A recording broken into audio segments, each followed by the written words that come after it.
Hi, my name is Ashish, and in this video we will see how to run an application on the Azure Kubernetes cluster. So let me just go back to where we left on the Cloud Shell and show you guys how to do it. This is my Cloud Shell viewer there. Remember, I told you that you can use the Nano editor to run the deployment. So let me just try and do it.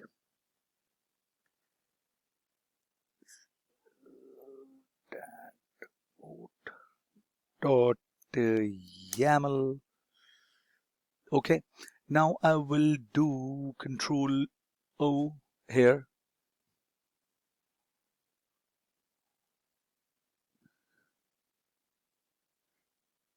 and would paste the content. Okay, I'm going to paste the content and I'm going to go for the Control S.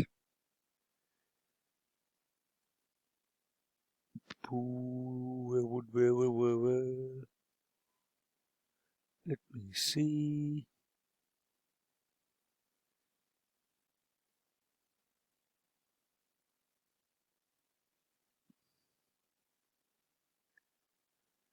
And you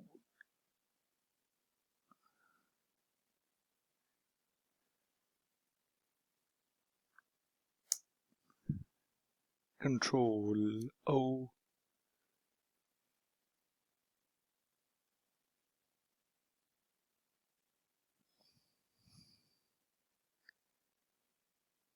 Hold on.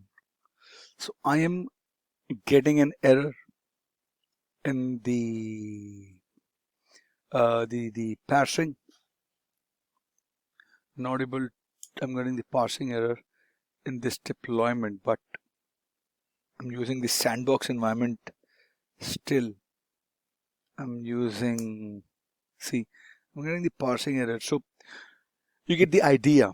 I'm really apologize for this to not be working. I'll look for the another application that I can deploy on the AKS and will show you the video again. But as of now, you know that you have to deploy the application using the kubectl apply. And then if you would, it would deploy the application.